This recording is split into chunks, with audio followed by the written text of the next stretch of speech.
All right, welcome in everybody. I know it's a little weird doing it on a Friday, but we got the boys in here. We got Trevor and Eric. Trevor, how you doing? Doing fantastic, my boy. Fantastic. Heck yeah, good to hear. Good to hear. Eric, how you doing? I'm doing outstanding. Glad to be here again. Yes, sir. So y'all seems like y'all had a good one last week with Curtis, about an hour and a half. That was a pretty hefty episode there. But Did we really go that long? I think it's hour 25 minutes was what it went to. Is what it said. Yeah, we was cooking for a minute. Oh wow. I'm guessing, did y'all do a schedule prediction whenever everything released? Okay, that's what I was thinking. I didn't get to watch it. We were on our trip, and I completely forgot to after I got back. I've been doing a little bit of stuff, projects and stuff around the house, and being lazy too. I'm not gonna lie. I've been chilling. It's there was a lot of going on that trip, but it was a good time. But with that being said, what did you guys come up with on the prediction for the schedule? What was like the final record? We were 16-1. No. So I said 12 and 5. Yeah. That's where I've got us.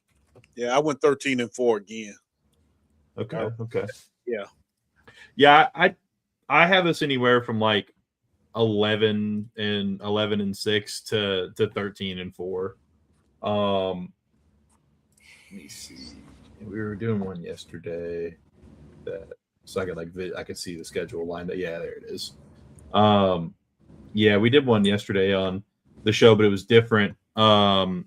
The way we did it was you got to talk about your offseason, and then the other three people said whether they think you were going to win or lose and what your schedule prediction was going to be. And so I think the Titans were 6-11 or 7-10. Colts were 9-8. Houston was 12-5, and Jacksonville was 12-5, if I'm remembering correctly. There were a couple things I would have switched around from the way that they did it. They were like, oh, like Baltimore, they have trouble with them. I was like, no, normally we beat Baltimore. But it's just like I was letting them do their thing.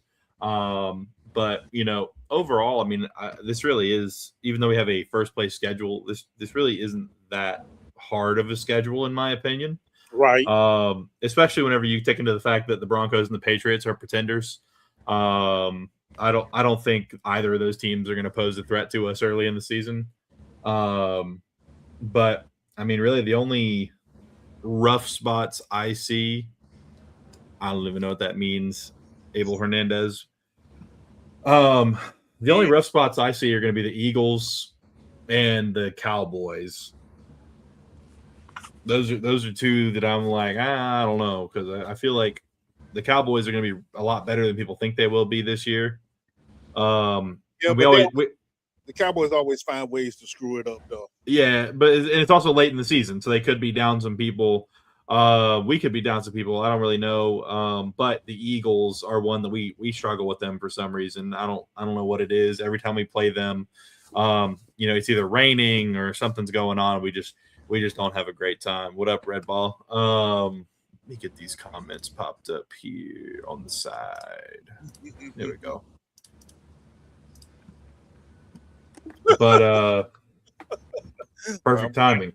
But no, so yeah, I could see a 12-5 or a 13-4 season again. I mean, with this schedule too. I mean, the whole 17-0. Like I could see us losing 2 games next year or this season.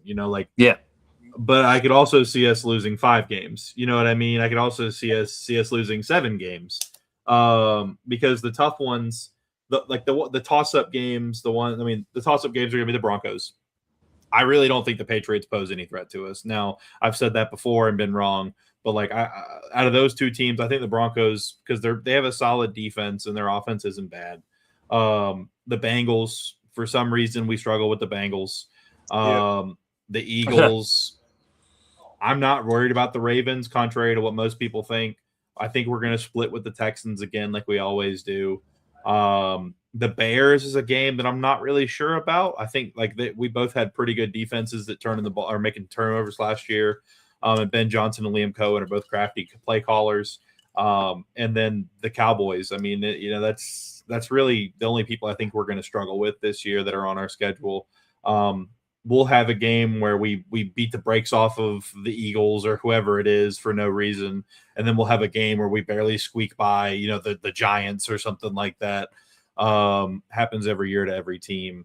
But yeah, I'm pretty optimistic about it, man. I think we're going to have I think we have a pretty solid schedule. I mean, it's Commanders don't strike any fear in me. No. We're going to sweep the Titans and the Colts again, I think. Yeah.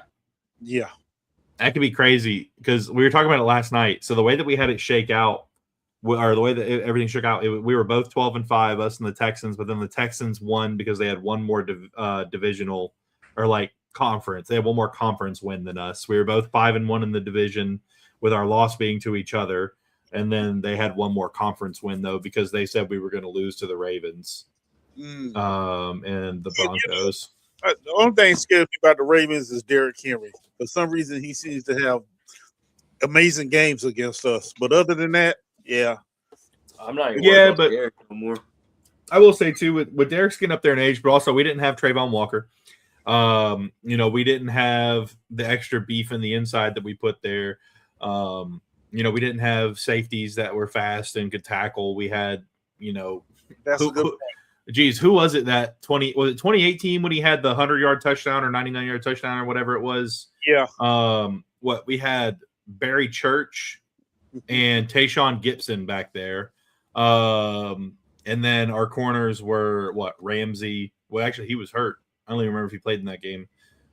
Hurt. But yeah, and that's how that's the main reason we ended up losing down the stretch in the playoffs is because people started attacking the seams and going, oh wait, Barry Church can't cover anybody. But I'm interested to see what that. I would rather play the Ravens early in the season. Week 9 kind of sucks because they're going to have a chance to get into the groove with this new offense and new system, but they lost a lot of pieces in the offseason, thinking they were bringing over Max Crosby. And then, they ended up getting Trey Hendrickson, who's pretty good. But yeah, it's going to be, I don't know. That one's always weird for me. We always seem to play really well against them, or it comes down to the wire and Trevor Lawrence takes us to the promised land right at the end of the game. You know what I mean? But he's done that twice against them or 3 times against them since he got here. Like he just always seems to have a last-minute drive touchdown against the Ravens to beat them. Can't argue with that thought process right there. Yeah, we're gonna see. Yeah, the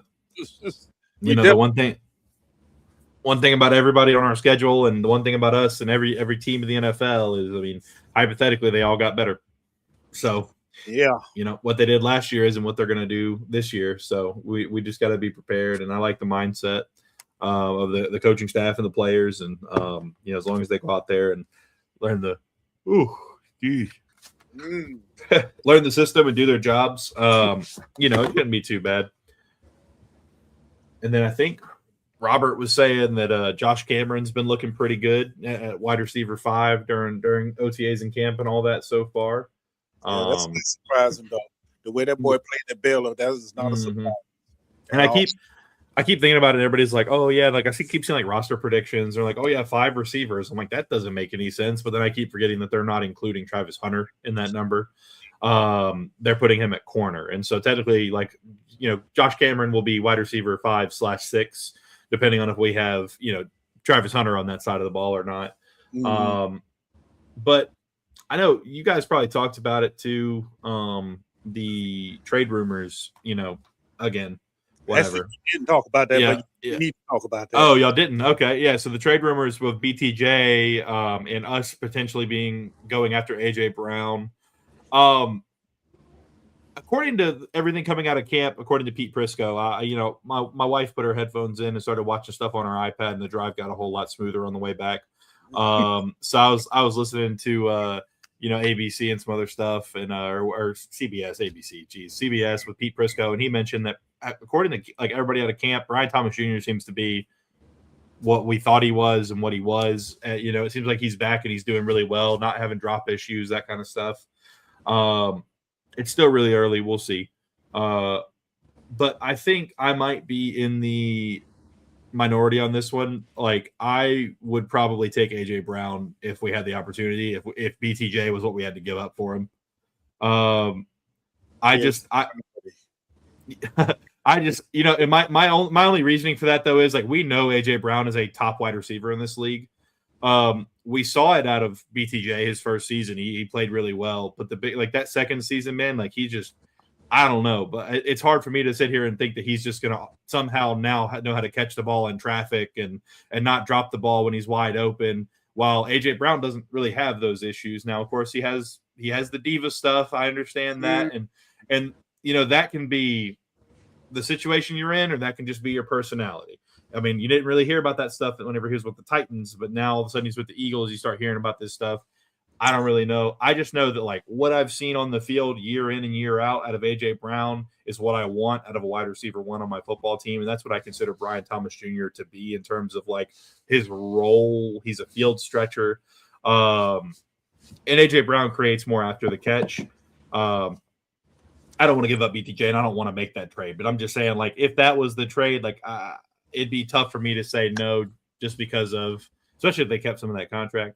But again, the thing about BTJ is such a mystery for me, man. I don't know. I don't want to trade him though. I think it's all bogus. I don't even think this is on the table. People keep throwing it out there and putting up posts and graphics and pictures and blah, blah, blah. But I think for me, you keep BTJ no matter what, because we won games last year. And, if he comes back to form the way we want him to, even better.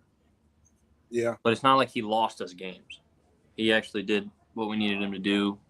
We obviously, you want him to do more, but I think you bring somebody in like AJ Brown into that room, complicating it. You're muddying the water, and you're going to break the chemistry because he is a ball hog. He's a ball hog. He's a diva, 100%. Right.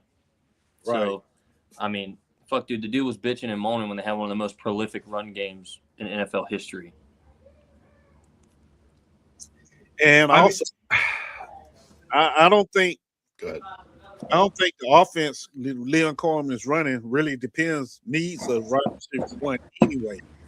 So, I go with what Trevor said. He's a ball hog, and once he doesn't get the ball, he's gonna start complaining. And anybody who watched the team play last year, Trevor spreads the ball around, which is what made the offense as spectacular as it got at the end of the season last year. So I don't think we need him. He doesn't fit the culture. I don't think he fits the culture that the team is trying to build, in that aspect either. So I wouldn't make that trade. I really wouldn't. No. I know it sounds good, but no, we don't need that right now. I agree. Maybe years past, it may have worked out, but at this point, no, because you got the chemistry between the wide receivers now. You know what I mean? Trevor already trusts him. He knows what he has. So to bring AJ Brown into the mix sounds good, but in reality, it's not good for the culture. I agree. It's really not. I think the risk versus reward there is just not even comparable. Yeah. Because, say he comes in and I mean, looking at this realistically too, though, if he comes in and let's say he is a fucking wide receiver one, he's going to produce similarly to what our offense did across the receiving room last year. Mm-hmm. Like he would produce that independently, but then people start isolating and covering him double because that's the type of receiver he is. And he still makes plays because he's that guy. He's good. He's very good. I just think that we don't need that kind of production out of any one individual guy bad enough to risk the potential damage it does to the locker room. Exactly. So I do want to say, though, from watching a lot of Eagles games the past couple of years as well, just because they're always on TV and I like watching football on Sunday, AJ Brown wasn't necessarily complaining that he wasn't getting the ball. It was the fact that he wasn't getting the ball when he was open, and Hurts was intentionally going away from him. Like, yeah, well, Hurts is bad. A lot of plays that he was complaining about, he is wide open. Hurts looks at him and then throws in a double coverage or throws it out the back to Saquon.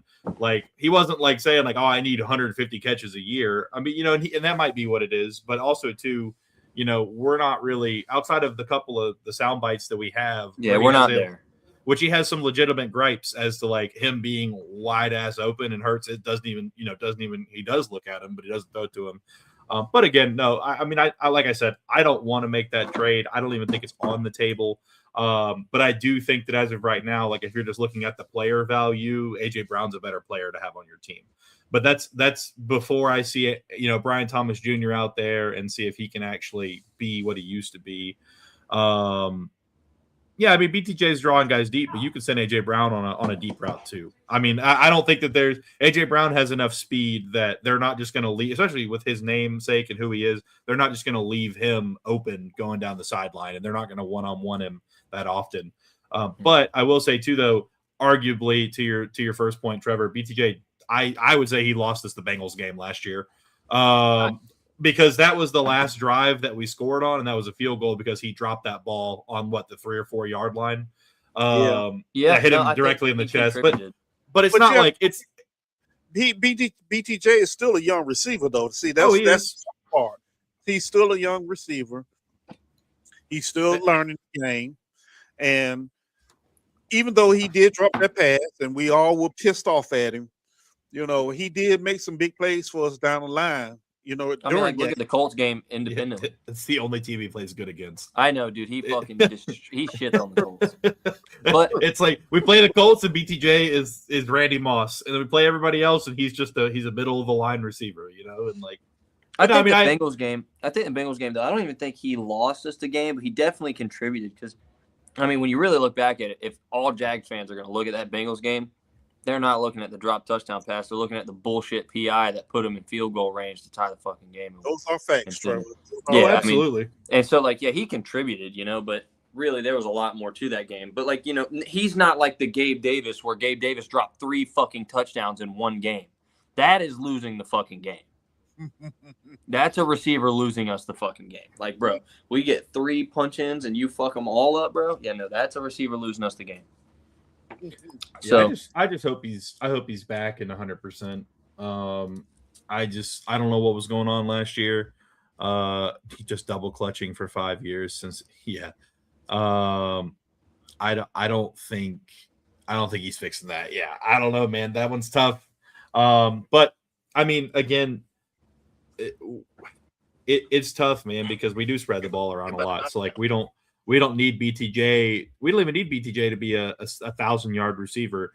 We just need him to be a guy who doesn't drop the football. I mean, it's the biggest thing, I mean, and so, yeah, I don't know, man. I don't know why his name keeps coming up. It's not happening. He's not going anywhere because of the early problems he had last year. That's why he's coming up. But yeah, I don't know. People think that this, that, and the other, and it's not happening. We're not getting rid of him. I mean, if he puts out another stinker this year, we might be looking to move him, because we could probably still get a 3rd or 4th round pick out of him if that happens. But I don't think that's going to happen. I think he's going to contribute. Also, too, he has an NFL offseason with Jacoby Myers. That's going to help. So that's a savvy vet who does not drop the football. And so that's going to be a good one for the young wide receivers to be able to work out and hang out with Jacoby Myers this offseason.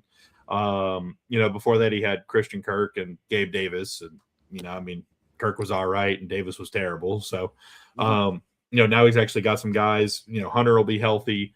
But, yeah, this is 100% a circus act when it comes. And what I mean by that is, like, our team in general, like you're not just going to the circus to see one thing. You're going because there's a lot of different things going on.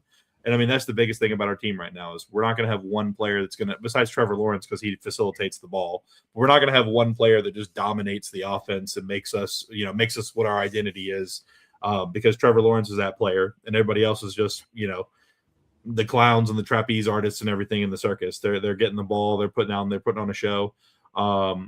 In our run game, man, we need to see what that's going to look like because Tootin and Rodriguez and Allen could burst onto the scene, and we might not even need to throw the ball that much.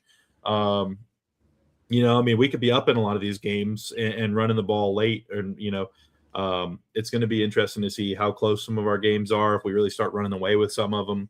I think week one's going to be a good test for this offensive line to see what we've really got going on. I mean, the Browns they've got a good defensive line. I mean, that's something that they've had for a long time that they're always going to have as long as Myles Garrett is there. That's no shot. We're not going to, they're not going to have a good D line until he's either washed up or retired. And both.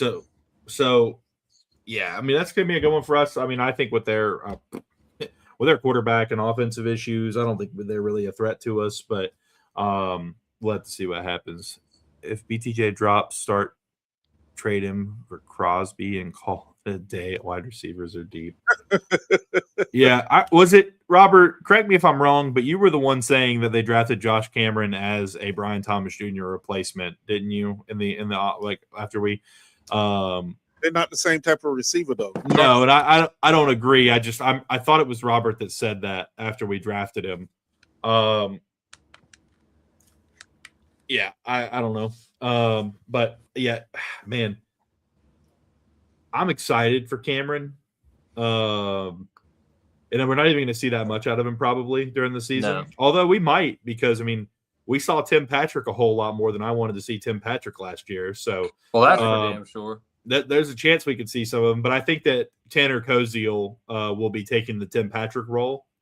3.1 drop rate, more like Jacoby. I think he's talking about Josh Cameron. Yeah, I think that Tim Patrick role is going to go to like a Tanner Koziel or Bjorkacher, because punt returner too. Yeah, Koziel's 6'9", 6'8", something like that, and he's got decent movement, and he does not drop the football. He goes up and makes good contested catches. And Tim Patrick was 6'4", 6'5", and he was kind of there as a contested catch guy, and right. He only person he was contesting the catch to was himself. Yeah, I mean, we've got some beef in there. That's something too. Is like we're gonna be running the ball a lot, and we're gonna be throwing the ball to tight ends a lot. So, I really don't think we're gonna have any one player besides Trevor Lawrence that looks amazing this season in terms of like just numbers wise. Mm-hmm. And that's okay. A lot of teams in the NFL over the years have won a lot of games and Super Bowls without having somebody who is just an elite number one, best player. I mean, Tom Brady won most of his Super Bowls with Gronk being his best receiver. And Gronk's great. And Gronk was a tight end, and he played really, but everybody else on the team, Wes Welker, the other guy, I can't remember his name right now. Edelman. Danny Woodhead for a couple of years was in the backfield. I mean, it was nothing spectacular at the receiving position. It was just guys getting open, good blocking, and him facilitating the football around. So, yeah, I'm excited for this year, man. I think we're poised. I think we could lose more games this year, but we'll still be a better team than we were last year. Because your record does not exactly dictate how good you are at football. That is a fact. That is a fact.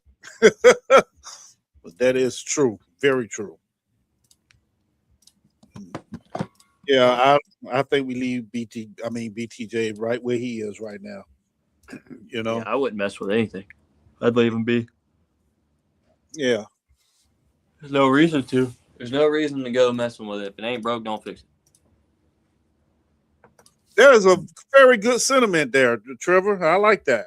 If it ain't broke, don't fix it. And it clearly, and I don't even think BTJ was necessarily broke. He made plays down the stretch of the season last year too. It wasn't just one game.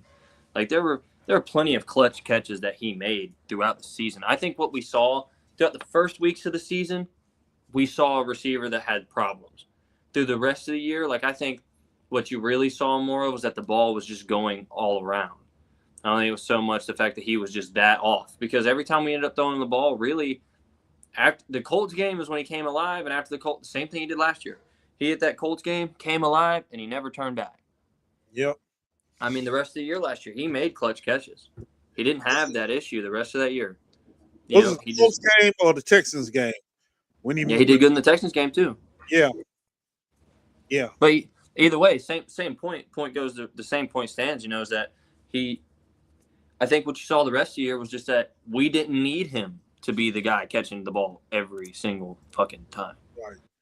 And the other thing too is a lot of people got to remember, like, we're comparing it to what he did his rookie season, and what he did his rookie season was with Noodle Arm Jones throwing him underneath fucking in routes because that's the only fucking route they put him on. It doesn't always work that way for your big name receivers. It just doesn't. If you're going to have a wide receiver one, he's a deep threat. You've got to set up the deep ball. I mean, it's just that simple. You ain't going. Very rarely you're going to come out from snap one and the deep ball be there. Exactly. So, I mean, what you saw is he played his role. That's what I think you saw for especially the back half of the season. You saw him play his role. Mm-hmm. Did his job. So nothing when more, nothing less. Dropping balls again, then what? That's what you have the coaches for.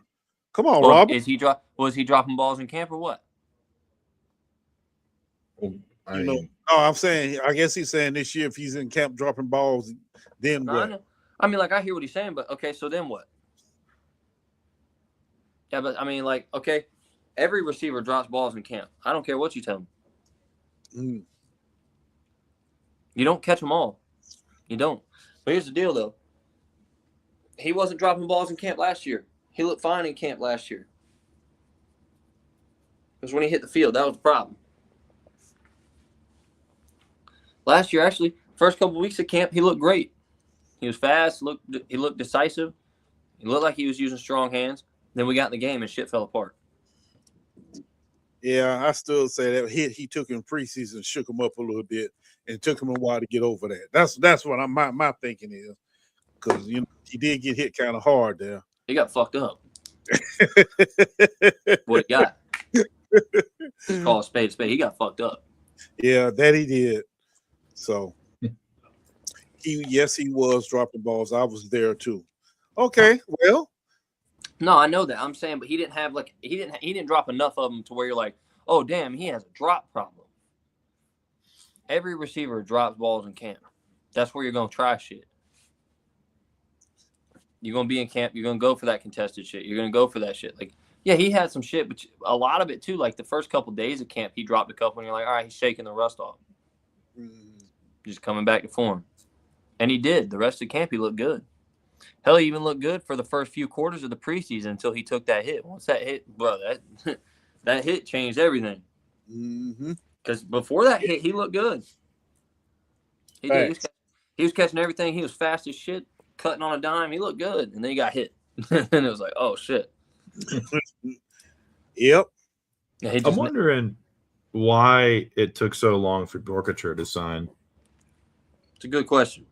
Probably language. Because it couldn't have been anything about numbers because they're on the scale, so that shouldn't probably. Round two, like it. I'm wondering what it was. Well, that's Parker's thing though. Parker's always had strong hands. That's his strong suit. BTJ's strong suit is he's a deep guy. He's fast. He's got good speed and he's got good height, so he goes up and gets to the ball. Parker had one bad day too. I mean, that's what I'm saying though. Every one of them is going to do that. It happens. This is part of the game, especially when you're not allowed to work out with these guys, but a certain amount of time, because then you're breaking league rules. They can only work out with each other for a certain amount of time. And then they come back. But he said agent wants guarantees. No, that's probably true, but I honestly it's probably a lot of the language, because I heard the language has been extremely different this year with rookies than it was in the years past. Of course.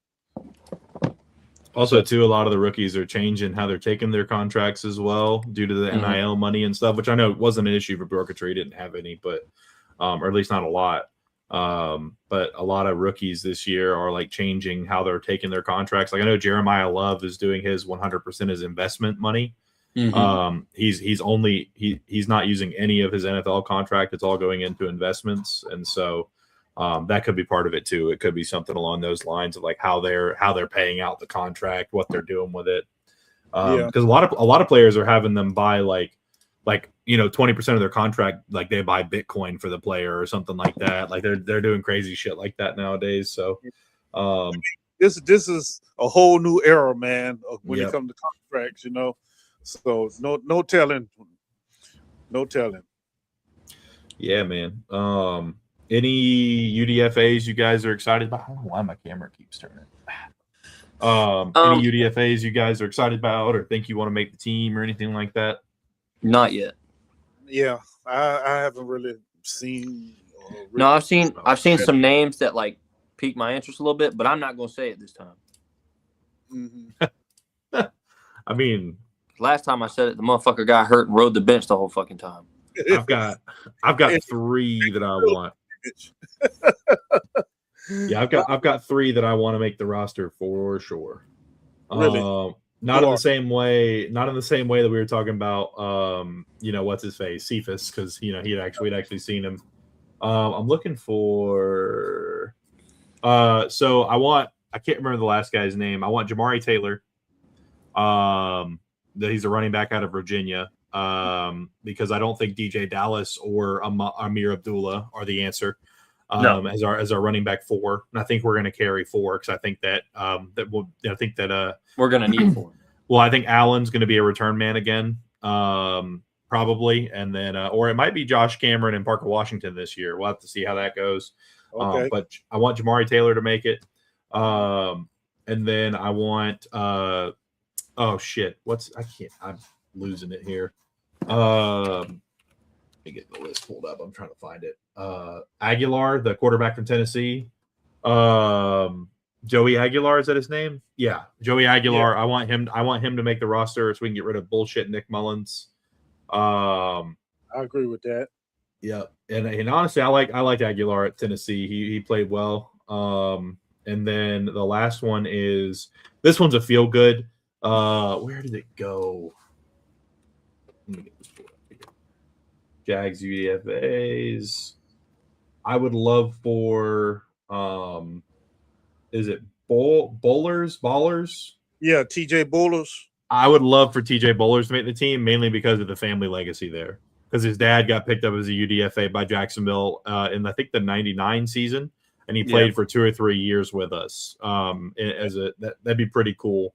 But I mean, those are kind of the guys right now that I would like to make the team. If I'm being honest, like honestly, I want Jamari Taylor and Joey Aguilar. I'd like Aguilar to make it a lot. But Ballers is just kind of a feel good one. Yeah, I can't argue with those picks right there, especially Joey Aguilar, because you're right. We need to get rid of Mullins.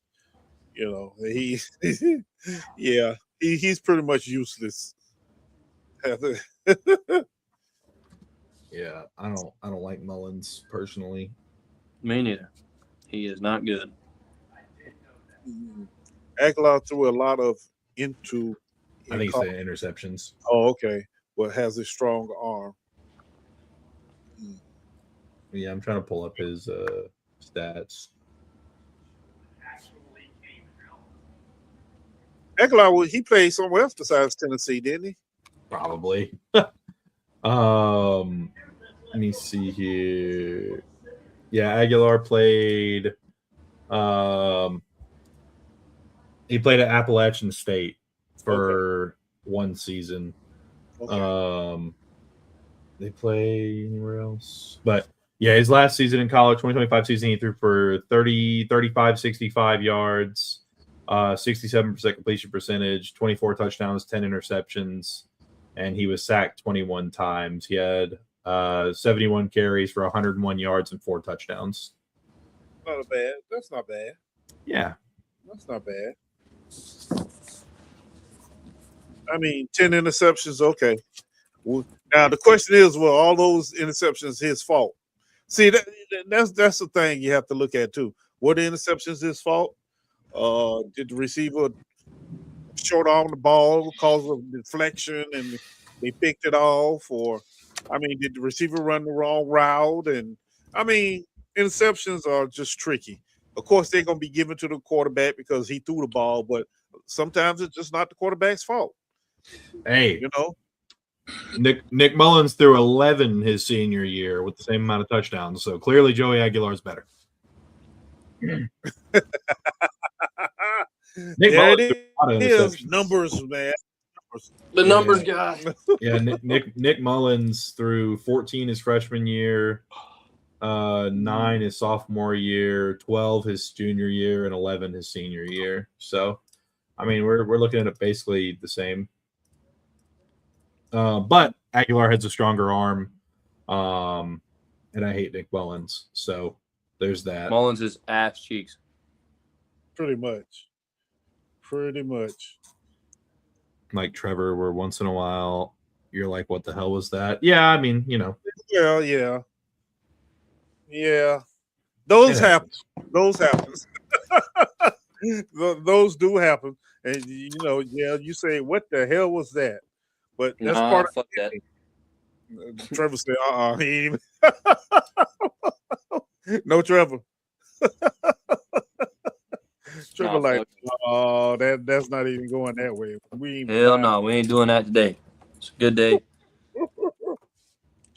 We ain't getting on the interception train today. Well, nope, we're not. Not at all. Yeah, because honestly, I mean, we're at the point in the season where, in the offseason where we know our players, we know who we like. Now it's just time to see what they do, how they plug in. Yeah. And, we right now kind of just sitting and waiting. Really all we can do is wait it out. But I got a question. Mm-hmm. It's Jaguar related.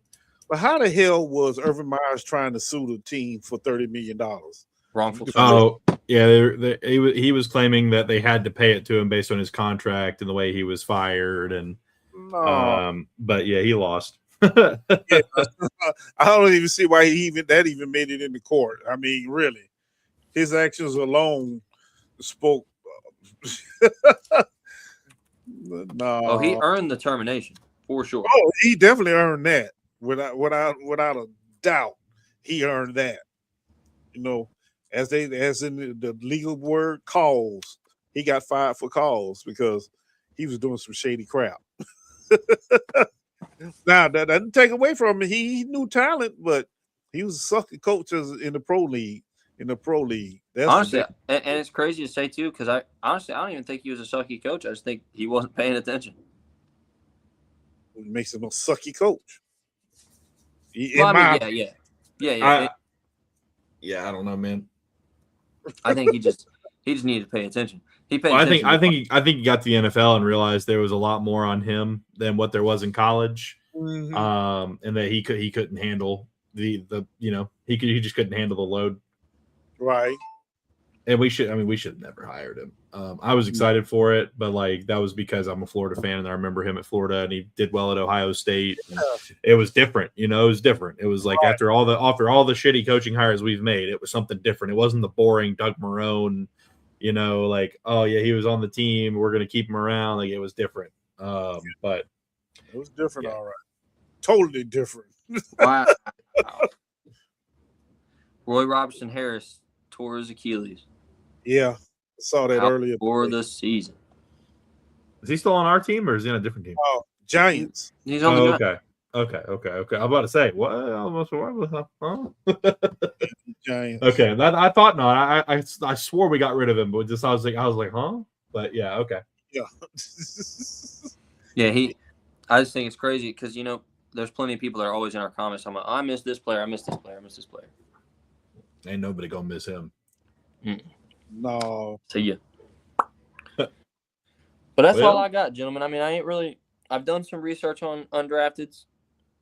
I mean, I've seen some guys that pique my interest, but I'm waiting to see what they do. Yeah. I mean, this the time of the season where that's basically all you can do. Just wait and see what happens, So we have to see. That and the Aaron Donald guy is pretty good. Oh, yeah, Urban was something else. Yes, he was. Yeah. No. But all right, boys, that's all I got. All right, fellas. Well, go ahead and get this on, and we'll see y'all later. Thanks for coming out. Like and subscribe if you haven't already. And thanks for coming out. Peace.